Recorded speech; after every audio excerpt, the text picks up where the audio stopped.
If anyone can hear this. Excuse me.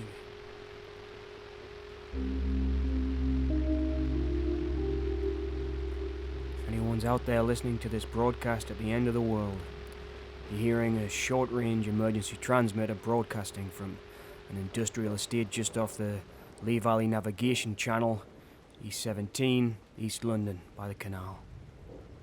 The signal isn't too strong, I know. I apologise for any interruptions, but I've been running on backup generators and whatever batteries I can find now, or whatever I can scavenge for about 26 hours. If it cuts out, I promise you all, I'm not being dramatic. It just means the power's finally gone, but you know me, I do love to chat. If anyone can hear me out there, the number is always the same, 020-855-1678. Please, if you're out there, call in. I'd love to hear the sound of your voice. My name's Charlie Evans, as I hope some of you know who are listening in. And as you know, before the whole world turned to crap, I used to work here. Before all of this, the best community radio station in East London. Late night call-ins, you know me. I'm the man on the other end of the phone. You get me talking, I keep you going through the dark, and it's no different now. I will be here until the end. For anyone who is in the area, you'll all know by now the city was sealed 3 days after the first reanimations. Reanimations, that's the word the military use, reanimations. Well, I'm telling you now, these are goddamn fast-moving zombies, and if seeing it carefully as reanimation stops it from spreading, then by all means go ahead and call it that, but they ain't. These are zombies. I've been trying to get out of town now for the last 3 days. All the bridges are up. All the roads are blocked. The railroads are shut down. They told us to stay indoors and wait for extraction points, but of course, they never came. I stayed here at the radio station for the first 24 hours straight with no new news. I tried to leave here, everyone did, but we learned pretty quickly that escape isn't really about the distance, it's all about the timing, and we missed our window. They kept us here, and they put us in our tomb, so to speak. And I guess the city's become one big gravesite at the moment. I haven't seen anybody else for about 72 hours. Cindy and the kids are gone. I don't know if I can talk about that yet. After that, I just stopped trying to run. I came here instead and tried to get the generators running. The station was still standing. We've got thick doors here. There's no windows at street level. This is a two-story estate. There's water on our right side from the canal. I've got plenty of tin food. I did check the water, which isn't great. I really don't feel like drinking out of that canal. If anyone here is from London, you'll know what I mean. I did go down there and look this morning, but there was some dead animals in there and, well, some other things that were also dead floating by the river, so I'm not too keen on dipping my cup into the canal quite just yet. But anyway, as always here on the channel, I want to talk about people. I want to talk about you, and I want to talk about some of the people I've met in the last few days, and I'm sorry to say none of them have made it, but I do want to tell you all their stories, so if anyone is listening, maybe this will help you survive, who knows. If anyone knows the area, I want to talk first about one of our local drivers, a bus driver. His name was Allan Stobart. I'm sure many of you know him from the routes here. When I used to work up Chingford Way, he used to drive the bus that took me up there for work. He's a great guy. I drink in the Checkers here on Walthamstow Market, and he was always in there. We always had a good laugh, especially on Saturdays and Sunday evenings. He was a great guy. He always wore his suit, always wore his badge. Proud Londoner. Proud man, and I'm sorry to see him gone. He went in a crazy way, but I guess it's the way that he would have wanted to go, and this is his story. So Allan, stubborn as always, he wanted to stay on the route. He said, when I asked him why, he said he wanted to give people something familiar. And I told him he was being stupid staying on the bus, you know. I mean, if anyone knows the canal down here, I did go down to see where they parked the buses, to see if there was anything down there that I could kind of stow up to try and get out of town. You know, maybe a van or a bus or a car, because most of the cars down here just aren't working. I don't know what the soldiers did when they came through, but transmissions have been ripped out, most of the tires have been shot. I did look hard for a vehicle, but couldn't find anything. All the mopeds are shut down somehow too. I try to jimmy one of those lime bikes. They're always leaving lying around down the river, but I couldn't get it going either. I don't know what's going on. Anyway, escape's not on my mind at the moment. This is all about Allan. Allan, the bus driver who stayed on his route to give people something familiar. He said he thought panic would spread faster if people's routines were broken. He told me about all the old ladies that would rely on his route to pick up their pension checks and whatnot, and pick up their parcels from the post offices, and I guess he just wanted to give them a helping hand. I watched him drive up and down the main street for must have been 2 days. I saw the bus going for, and he was letting anybody on who flagged him down. People were already coughing and spluttering, and you know, everyone was wearing those masks from COVID that we all had left over. You know, we were all doing that. We are. At first, the masks were thought that might help. But Allan, he didn't ask questions. You know, he just let people on the bus and kept those doors opening because that was his job. And he wanted to give us some normality at the end of the world. And when the bus finally did stop, I saw it parked on Palmerston Road. I was just out looking for some supplies. I went over and Allan was there in the seat, slumped over the steering wheel. The engine was still running. I turned it off. I tried to move Allan out of the seat. I wanted to give him, you know, some kind of respect there to the end, but I saw 10 or 15 of those things moving up the road really fast, so I dragged him to the fire station on Palmerston Road. Forest Road, the junction of Palmerston and Forest Road, and I tried to get him in there, but all the doors would... I could hear voices on the other side. I banged in. I said, "Can you let me in? I've got someone here who needs some kind of respect, some kind of burial," but there was nothing. So I left him there.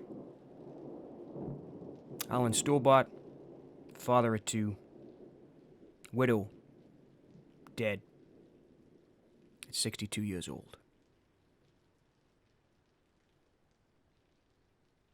I don't know if Allan ever understood that he wouldn't make it, but I do know that his kids were gone before he was. So this one's for you, Allan. Sorry I haven't got any whiskey. I know that's what you used to like to drink, but I'm drinking cans of Heineken that I managed to get from the co-op on Higham Hill Road.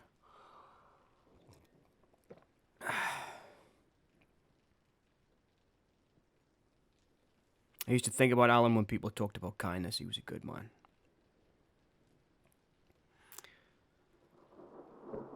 I did manage to, when I came down here to check if the station was still open, there was an old couple who used to live by the canal gate in one of those new builds. Just off Tottenham High Road. I don't know the names, I'm afraid to say. But they had a narrow boat down there, and I remember it was painted blue and white. They always had fairy lights strung up there on Christmas. You know, they were nice couple. They always looked like they were expecting company. They always waved, they were always good. And when I saw the lights still on in their narrow boat by their house, I thought maybe they were in there. So I headed down there, and they were both still in there. They offered me tea. We sat down, and I said, "What are your plans to get out of here? You know, we've got to get out of here." And they said, "No, we'll be fine. There's water all around us, you know, that'll protect us. The dead don't swim." And at first I said, "Well, I guess you're right, maybe that's true, but we've got to get out of here. We can't stay here any longer." But they decided not to come with me anyway. So I headed towards Tottenham Stadium to try and find some way out, a way that wasn't blocked. A road that didn't have troops all over it, but there was nothing. All the roads were broken. They'd landmined everything. There was great big valleys across the roads. I couldn't even get up to Edmonton Green. The roads had just been destroyed. And I guess when I saw that, I finally knew what all those explosions had been. They'd been trying to stop us from getting out. I mean, I guess we always knew that London would be the first city to go in something like this. I mean, who could have imagined that there'd be zombies running up and down the streets, but man, I thought there would be more help than that. Anyway, back to the old couple. Once I found I couldn't get out, I headed back down that way. And I did get back to the canal boat. The lights were still on. And when I got back inside, I found out that yes, they were right. The dead can't swim. That's true. But they do fall, they do stumble, and they do pile up. When I got back, the lock was jammed with those things just squirming around like eels in the water. And I guess currents change, and somehow one or two or three of those things must have managed to get on the boat. There was none around when I went in there, but a couple were gone. They were always nice to me, so I just wanted to remember them. And I mean, by the end of the week, that first week, the canal was so clogged with bodies that the boats couldn't even move in. There was no chance of getting out. It's shallow water to begin with, and once the bodies just started to pile up, it was just thick of those things.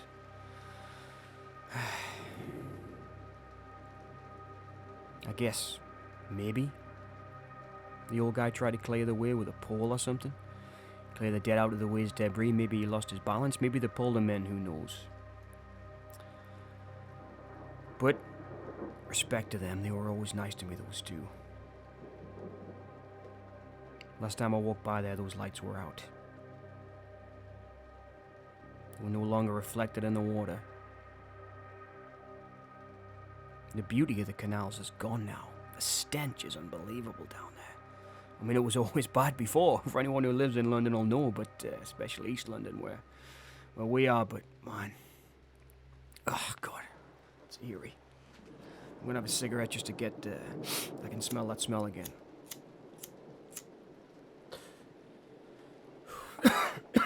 Oh man, these things will kill you.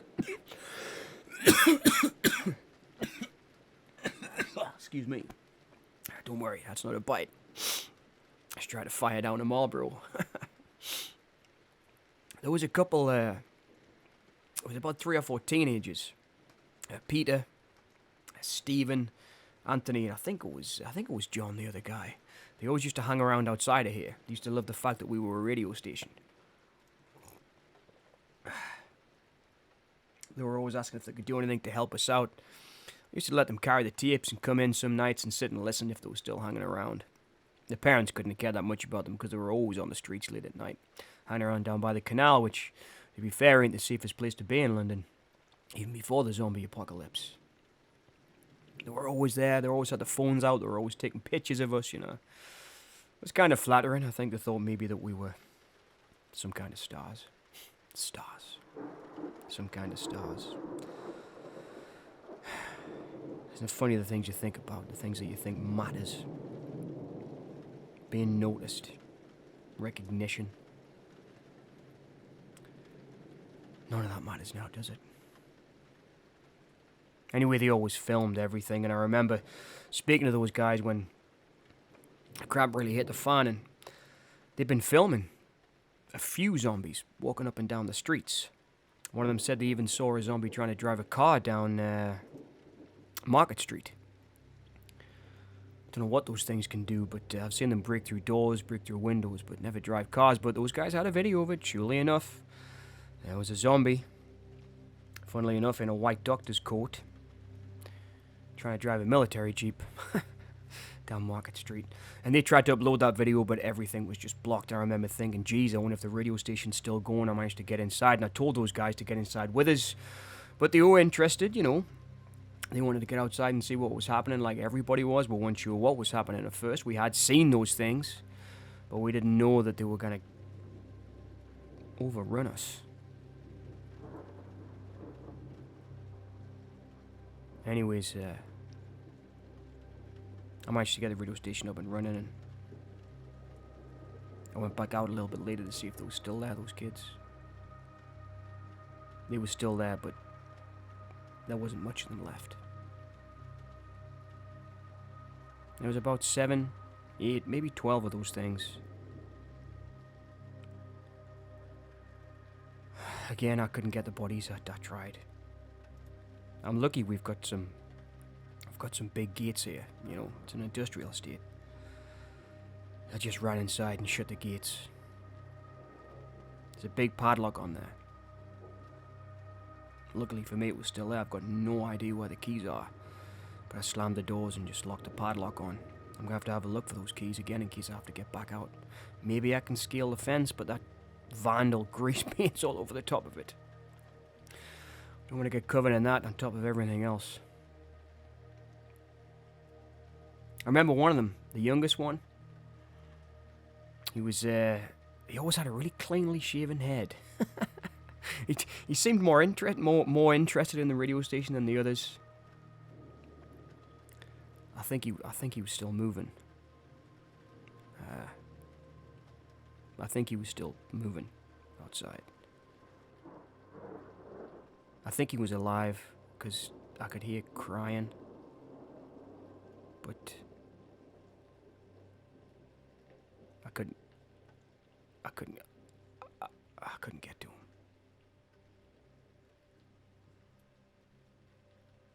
Sorry for the radio silence there. This is it's hard to talk about.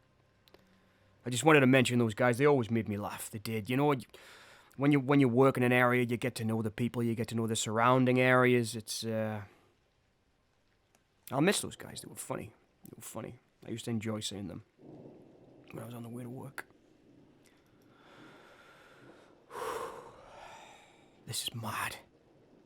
This is mad. How could they just leave us like this?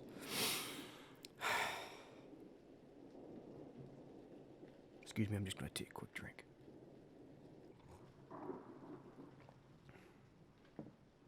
I did see a soldier.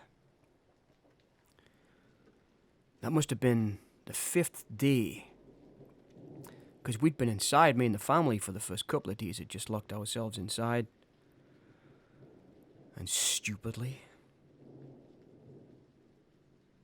I said that we should try and get out. I said that we should try and get to safety because I didn't think anyone was coming. Well, I'll talk about that later. But on the 5th day, I did. I saw a young soldier. He was young, barely older than my son, I think. I mean, he could have only been late teens, early 20s. And I asked him, I said, what is going on here, man? You know? And he said, I'm just here to hold the perimeter. It's all about orders. I said, what are your orders? He said, I've got to shoot anyone who tries to get across. No exceptions. And he said that like he was reciting it from a manual. He was just a young guy following orders. I didn't try to dispute him. There was a look in his eyes that I knew if I did try to talk to him or convince him otherwise, it wouldn't work. I did notice his hands were shaking, though. And I was a little bit worried he might pull that trigger because his finger looked pretty tight around it while I was talking to him. So I left that station. I did.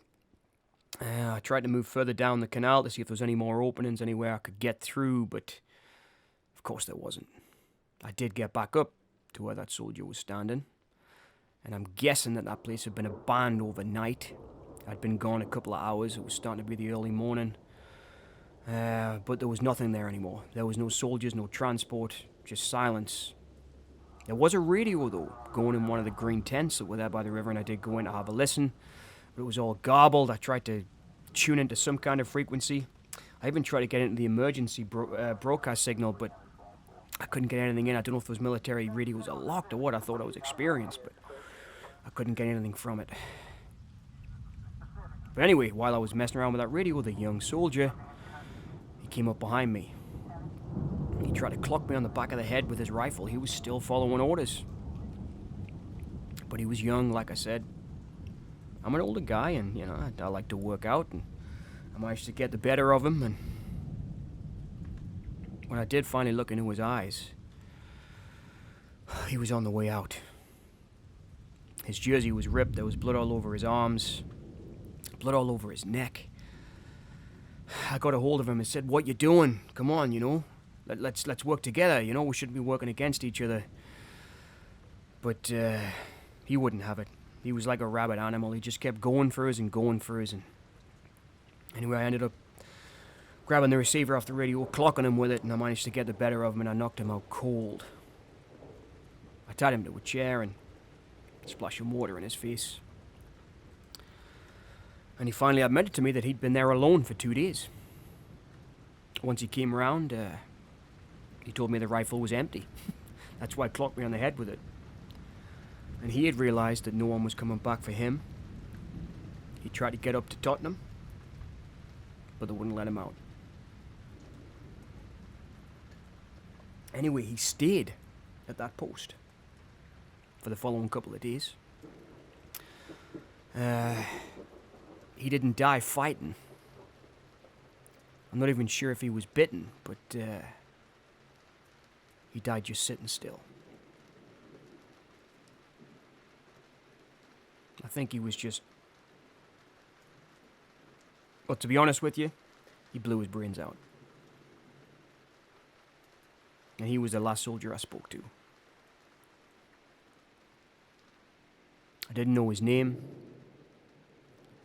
But I guess you gotta have respect for someone that follows orders right the way till the end. Even if it does kill you.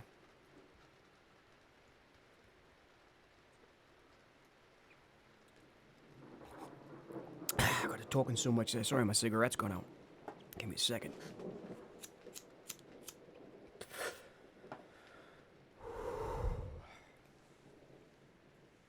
Oh, man. You know, when you talk for a living, sometimes you just want to keep going. I'm sorry for the silences. I'm trying the best I can. I'm hoping that I may be giving somebody some comfort out there that's left. Someone that can listen in. But, well, I hope anyway. I hope. Hyam Hill Surgery. That was another great story. Dr. Shaw from Hyam Hill Surgery did the best that she could. Dr. Shaw was awesome. Every time I was in there, fantastic doctor. My favorite GP. Always had the time for you. Always had the time. Really cared. You know, one of those GPs who really took the time, asked you about the family. You know, still one of those old school family doctors, you know, that really seemed to care. And I'm guessing she knew early. My youngest had been over at Hyam Hill Park and got bit. I took her to see Shaw at the surgery, and I just knew in her eyes that something was really wrong. And she said, "Do you know these reports on the radio about the hospitals filling up?" I said, "Yeah."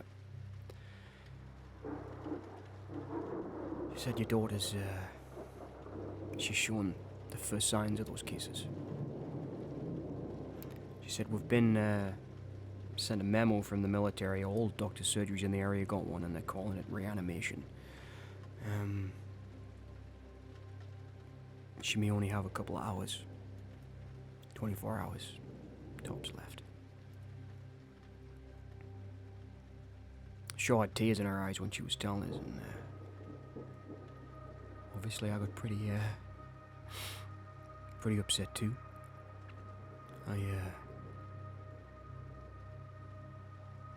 I tried to stay strong for Susie, my daughter.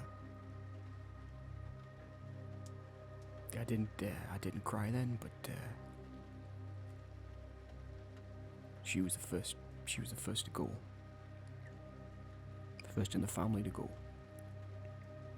But sure, anyway, sure, she tried to help the best that she could, man. I mean, she really did. She tried to help everybody anyway. I'm pretty sure when I saw Shaw, she had a bandage around her forearm. I'm guessing she got a bite pretty early. She did look tired. She looked ragged, but anyway, Shaw tried her best. She tried her best to help till the end. She treated people she knew. I'm pretty sure she was treating people that she knew wouldn't survive. And last time I went back there, Shaw was still there. She was holding a dead guy's hand. She never lied to any family. She told us the truth. She told us what was happening. She told us to the best of her knowledge. And I guess, she's like, I'm not a doctor, I don't know what they do, but I guess they take some kind of oath to look after their patients, and she looked after her patients till the very end. Shaw was an amazing woman, she really was. I hate going to the doctors, but she made it easy. Just one of those warm, nice people, Always had cold hands, though. Man. I remember her telling us, I went back after Susie died, and Shaw had said that the worst part, she thought that the worst part wasn't the death. It was knowing that saving them or keeping them alive would just mean killing them later. She gave me her notes to read that she'd taken. I don't know, I guess maybe she thought because I was working for radio I might be able to get some of that out. She'd been looking at the symptoms, the first thing to go is the eyes, then the discoloration of the skin. You start to get that itching, burning feeling in your brain that just won't go. I guess that's whatever this thing is spreading throughout your system. Funnily enough, Shaw told me that she thinks that the dead move so strangely and so in that kind of jerky motion, even when they move quickly, because they do move quickly, or at least in cases of early reanimation. She thinks it's because there's some kind of neuron firing inside. Something like that makes the body twitch. Smart woman.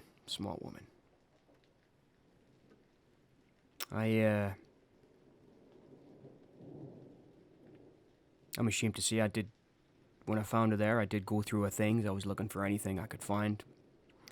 I went into her pockets, and that man next to her was her husband. So, I guess she died holding his hand.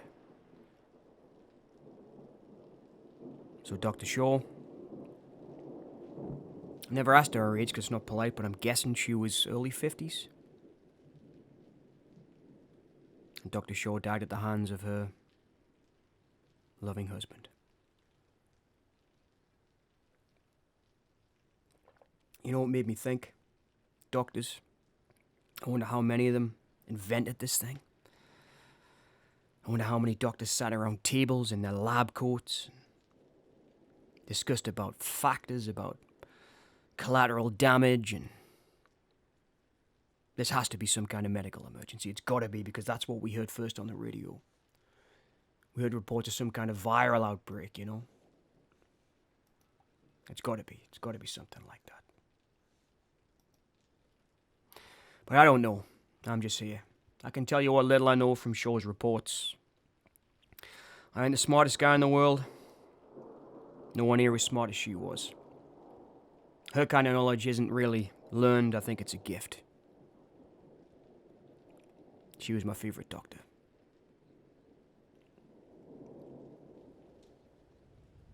One of the last people I saw alive. Still moving around. It was a local girl, Juliet. Well, woman. Elderly woman, I'm thinking. I used to see her in the pub all the time. I used to have a few drinks before and after shifts. Guess there's no sense in being proud now. I've always been a man who enjoyed a drop, and I am enjoying a drop now as I'm speaking to you. If anyone is listening.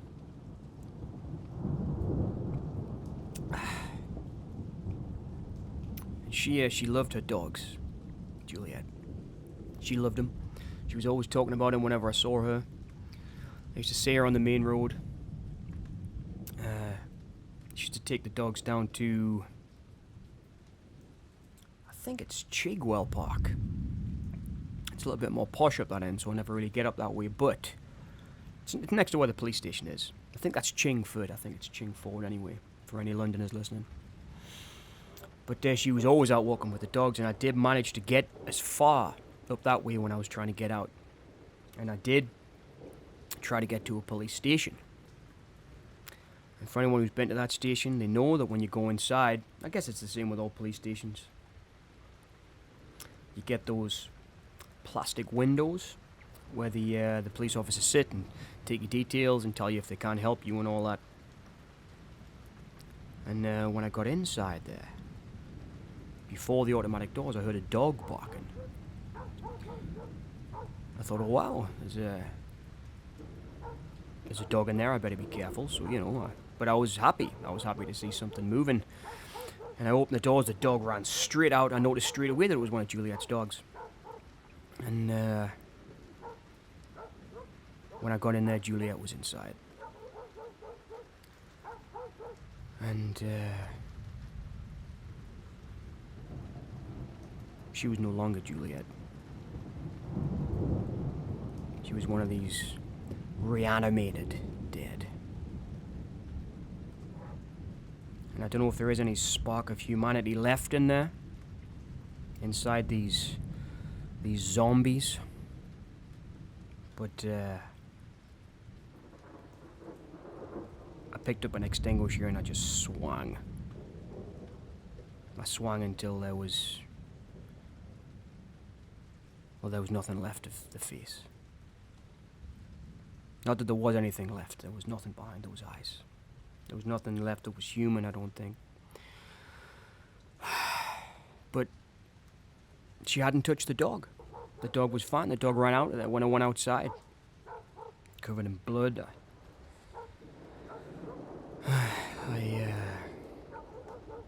The dog was sitting there looking at me. I felt guilty, funnily enough. When the dog looked at me, I thought, jeez, I'm just taking out your master. I couldn't take the dog with us, it was too loud. There's a pub just next to the cop shop. I went in there, I did manage to grab a few bags of crisps and peanuts and things, and I did think about heading down to the reservoir, but I got about halfway down the road from the cop shop and I couldn't make it any further. It was, I don't know how they did it, but the roads were blown to smithereens. It was like they dropped artillery on the roads, I mean, these were like chasms. You just couldn't get out.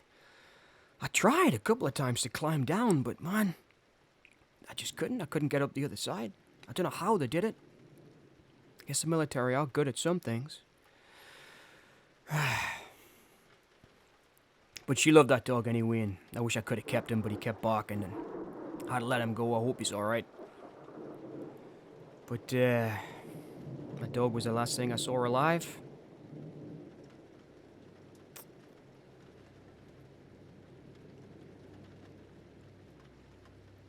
But I did, at that point, understand something important. Survival isn't really about courage. It's about what you're willing to abandon. And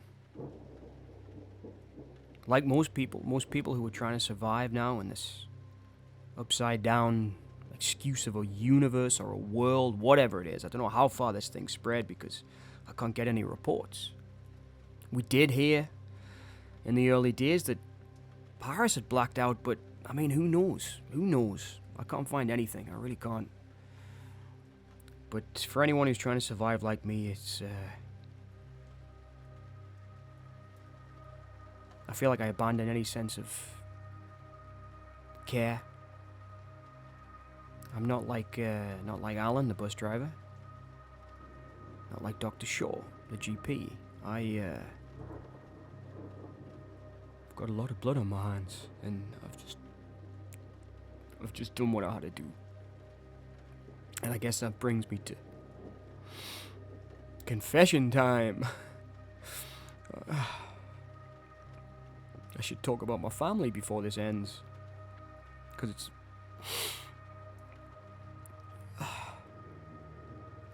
excuse me, I'm just gonna light this. I keep letting the cigarette go out.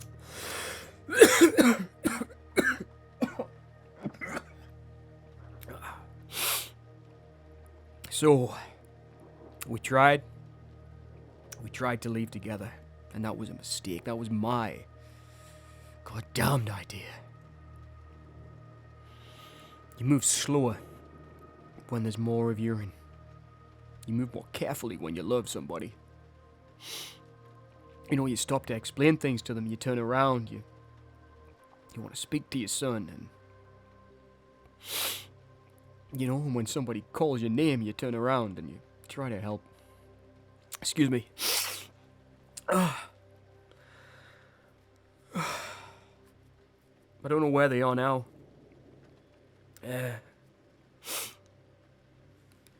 But I do know the point when they stop being themselves. And I mean, that was enough. It was the same with Juliet. I just knew it wasn't them. I really did. There was, I don't know how many of those things there were. We got to a checkpoint before it all turned to crap, and you know, I wasn't just one soldier like that lone guy down Tottenham. This was a wall of soldiers, of artillery, of trucks, of tanks, you know, and there was thousands of us. I mean, thousands of us trying to get out. They told us, maybe just to try and give us hope, that there may be buses we could use to get out at the bus station. There's a big bus station here behind Walthamstow High Street. And being foolish, I believed him, and I tried to get there with my wife and my kid. I can't see their names. But anyway, we got there, and there's a small tunnel that leads to a block of flats just next to the bus station. And when I saw how many of those things were there, I should have known better, but there was an opening, and I thought we could make it. I grabbed their hands and we ran. And before I knew it, we were just swamped. I mean, I'm not talking 10, 20, 30. I'm talking 100. What felt like 1,000 of those things just everywhere.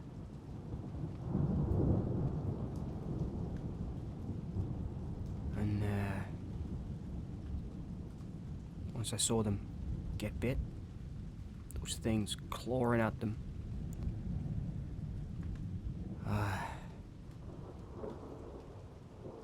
ran. I left him there. I managed to get over a wall and into what looked like the back of a pub, because there was beer cans, brewery bottles, canisters everywhere, and I fell into a whole pile of those things and just lay there for what seemed like eternity.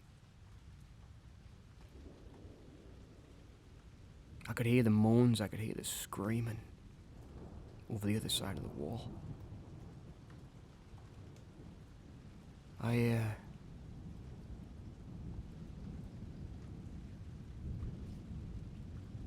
can only ask for forgiveness.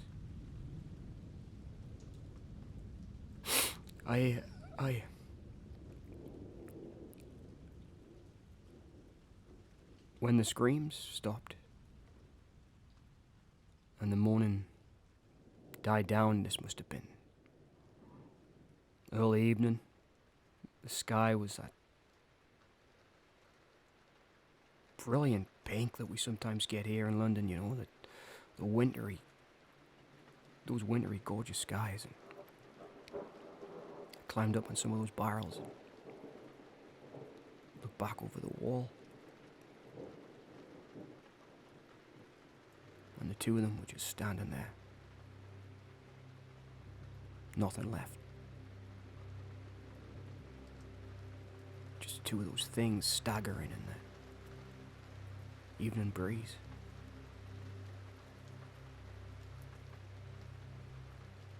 I guess those things had torn their bodies to shreds, because they were mangled beyond any kind of recognition is what I knew, but they were up on two legs.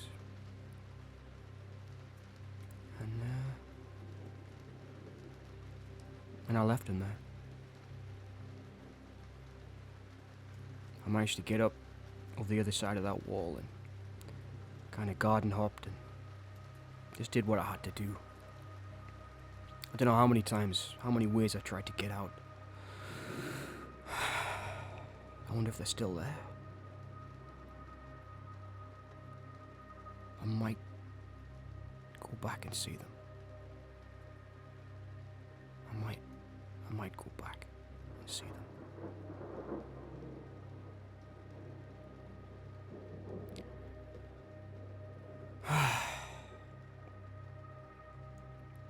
Well, it's, I guess I better try and bring this thing to some kind of close. I mean, I can tell you what I've learned from looking at these things. They don't sleep because they're everywhere. I can hear moaning now outside the window. I can hear distant screams. All day. Every day. All night, every morning. So these things don't sleep. They don't rush. Some of them move fast, some of them move slow. I guess they're just waiting till there's no one left. At night I hear the water in the canal. I hear their moans, I hear them sloshing around down there. I feel their feet dragging around outside. I can hear the water lapping against the boats. I can hear splashing around.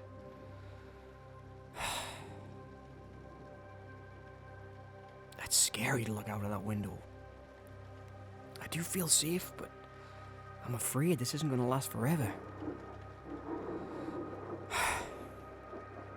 Sometimes, sometimes the water and the lapping and the moans kind of merge together and it almost sounds peaceful. If you don't think too hard about what's making the noise. I am going to have to go and have a look at the generator, because it's starting to splutter here and I can see the light going a little bit on here, so I'm going to have to go down and check it out. I do have plenty of batteries, so I'm not worried. And there is a backup generator too, so I know I've got plenty. I've got plenty of power. I was really hoping someone would call in, but, it's, there's time.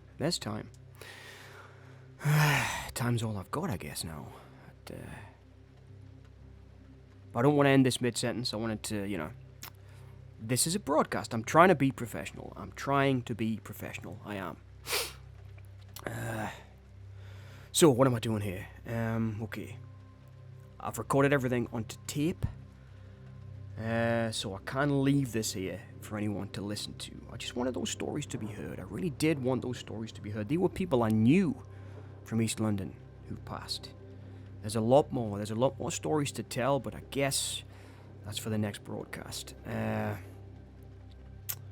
So, I can't do my usual wrap-up because I'm not doing a talk show here. But I'll be here. I am here. So, let me give you those details again. I am here. East 17, Lee Navigation Canal, Industrial Estate, East London. So, if you do find yourself in need of somewhere safe to go, I can let you in here. It's not the safest place in the world, but it's done me okay so far. So if you do hear this, and you need somewhere safe, you can head to me. There's a big blue beacon on top of the roof here, that you'll be able to see from anywhere. It's pretty flat down this end of town, so you'll be able to see it from anywhere. Please do come if you can hear it, because I'm getting all emotional being alone down here in this in the state that things are in now. So that's all I really wanted to say. I wanted to tell some stories. I'm not asking for rescue. I'm not even sure who to trust. I'm not asking for forgiveness. I just wanted to set down some kind of record of the people and tell my story. But I'm still here. I'll be broadcasting till the end. If you're listening, good luck. If you're not listening, maybe you'll hear this. Maybe you'll hear this pre-broadcast, post-broadcast. But I'm gonna have to end the transmission now. I want to thank anyone that has been listening. Take it easy. Don't rush things. If you're out there and you're trying to survive, move slowly. Stay away from the locks if you can, because they belong to the dead. Tottenham High Road, no-go areas, Higham Hill bus station, Higham Hill surgery, sorry, no doctors there, that's gone. Forest Road rescue services, the fire brigade up there, that's gone. Don't try to reach those places.